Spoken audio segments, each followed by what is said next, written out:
I don't know if everyone was tuned into Mr. Van Orsdale's Bible study when he was doing faith, but in case you weren't, I'm about to speak about the armor of God and faith.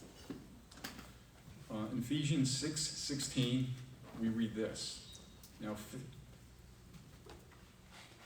we see faith represents the shield which is used to quench the fiery darts from the evil one.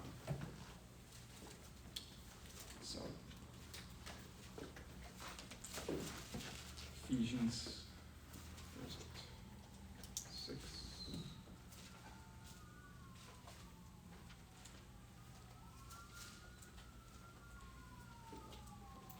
And we start with verse 14. It says, Stand therefore, having girded your waist with truth, having put on the breastplate of righteousness, and having shod your feet with the preparation of the gospel of peace. And above all, taking the shield of faith, which you will be able to quench all the fiery darts of the wicked one.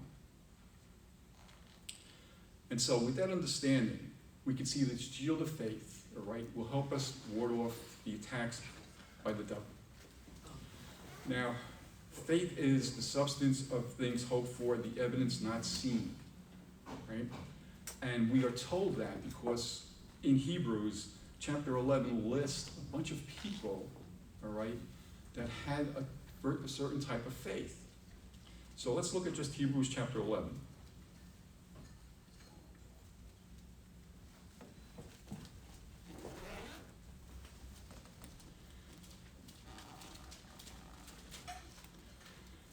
And as you can see, the very first verses, now faith is the substance of things hoped for, the evidence of things not seen. And it says, for by it the elders obtained a good testimony. Now, let's look at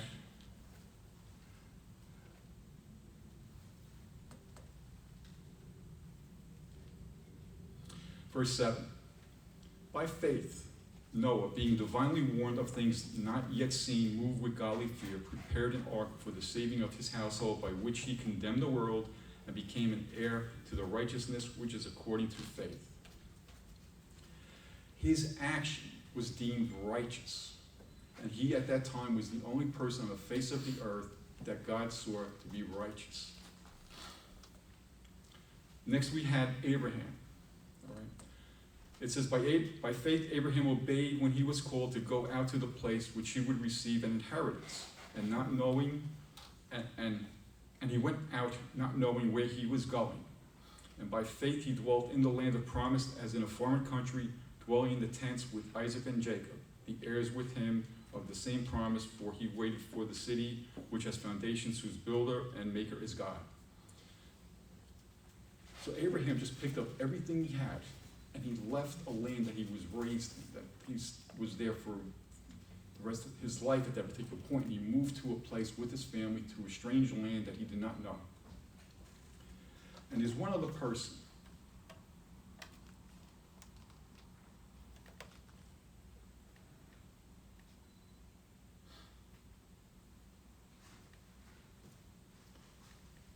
And that is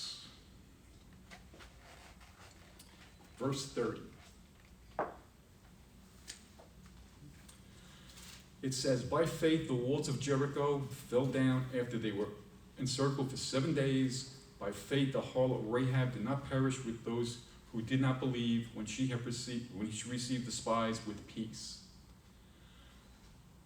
Now, this particular person told the spies that the people of Jericho totally were in fear of Israel and the power of the God of Israel. And as a result, somewhere along the line, the king was warned that spies were in the city. So the king went to her house and says, are the spies here? And she says, well, there are people here, but they went in a different location. And she sent off the party that was supposed to hunt them down and kill them in a different location. Meantime, she hid the spies, she let them down at night through a window, told them to go in a different direction, wait 3 days, and then return to Israel. And she asked them one thing: please spare my life and the life of my family because of what I've done. And they said they would, and God saw to it that they did. So that's just a small list of all the people that are in there for faith. Now, where does that leave us today? How does that affect us? Do we have the faith that these people had that were in the Bible that didn't have something to see, all right? But we see their actions, and we're still faced with the same thing they are, all right? We're seeing the past. We're trying to look towards the future. So I'm trying to build up faith for myself. And I sometimes wonder, all right, have I come in contact with an angel? Did I do something that was right? Did I do something that was wrong? And this is what I came up with. I looked at my life to see where God was doing things in my life that I did not see. Because at this time you don't see it. Maybe now you do. All right. I lost my job. I had no money. I had very little money. Was given a severance package. We went through the severance package, and I literally had a handful of dollars, all right? And one time I was in a location, I was on my way to go home, and a man comes knocking on my window in the car. He says, "Can you spare some money?" And here I am, all right? If I give you what I have, all right, which I wanted to, I have nothing for my family, which I needed so much, all right? The person looked like he needed a shave. The person did not look like he was an alcoholic or a drug addict, all right? So what do? I'm sorry. I says, I can't. And the person responded this to me. He says, "That's all right. You're going through hard times too." And he walked away. And I drove home and I told my wife this, and I was upset. I said, what was I supposed to do? So, did I come in contact with an angel? I don't know, all right? Was he just a human being? Yes, all right? How did God look at the situation? I sometimes wonder about that. Now, we all have conversations with God, all right? We're grateful for the things which he has done for us, all right? And we're thankful for maybe prayers that we said to him, all right, that he responded to. So, are we getting answers for all the prayers that we request, all the conversations we had with him? I can't say we are, all right, because sometimes we're putting positions, all right, that are examples for other people to look at as to how we react under all different conditions. Now, let's take a quick look at Romans. Romans 10, verse 17.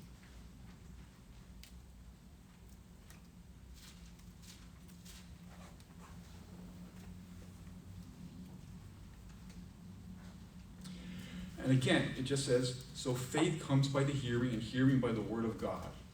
All right, so the word of God is the Bible. We hear the Bible. We hear the messages. And we're supposed to internalize them, make them part of our everyday life. And so, if that's the case, let's look at James in chapter 2. And we're going to look at 14 to 16. And this is what it says. James 2:14. What does it profit, my brethren, if someone says he has faith but does not have works? Can faith save him? If a brother or sister is naked and destitute of daily food, and one of you says to them, depart in peace, be warmed and filled, but you do not give him the things which are needed for the body, what does it profit? Thus also faith by itself, if it does not have works, is dead. So the shield of God, which is faith, to ward off the devil's attacks, all right, has to have good works to back it up.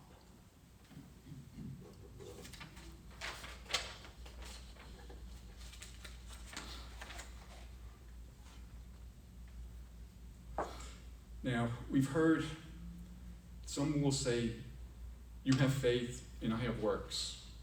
Show me your faith without the works, and I will show you my faith by my works. So we see, in order for us to really have faith, we also have to have good works. So now let's look at Hebrews 11.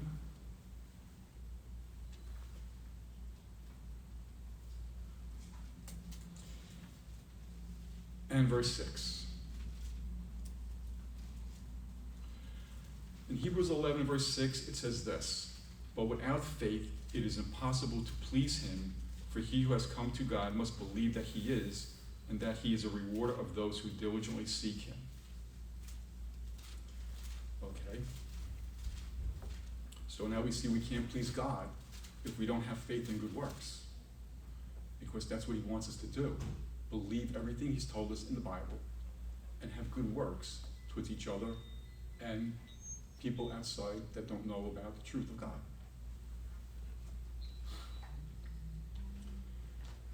Now, like I said, we have conversations with God. We have different problems. Lori has a health issue. I pray about it. You pray about it for us. We ask in faith. We have to thank God in advance. We have to believe he will do what we ask him to do to receive the request that we request. Has faith.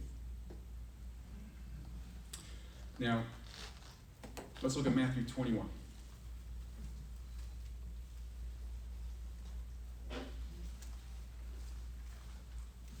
And we'll look at verse 21. So Matthew 21 and verse 21, we see this.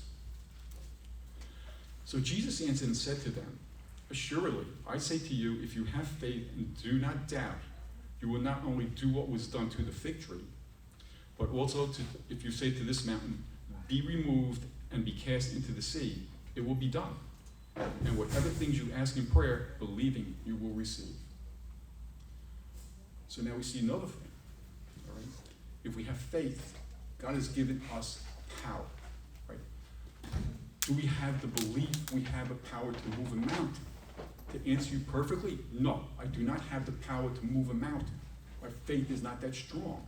And yet, in these words, he says, if you do, it will happen.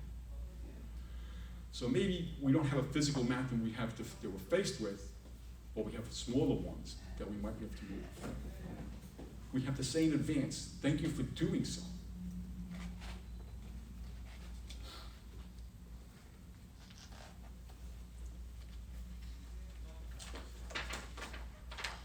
Okay, now, let's go back to James, and we'll get chapter 1.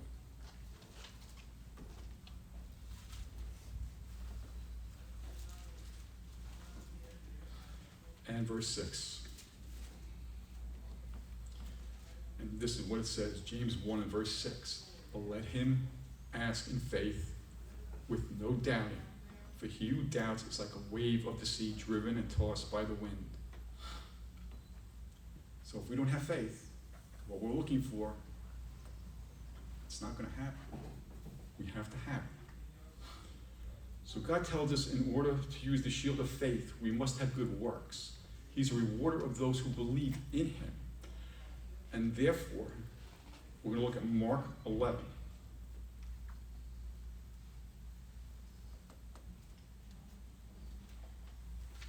And verse 24. And Mark 11 says this, "Therefore I say to you, whatever things you ask when you pray, believe that you will receive them, and you will have them." I think I forgot to tell you what the title of my message was, and that was The Power of the Shield.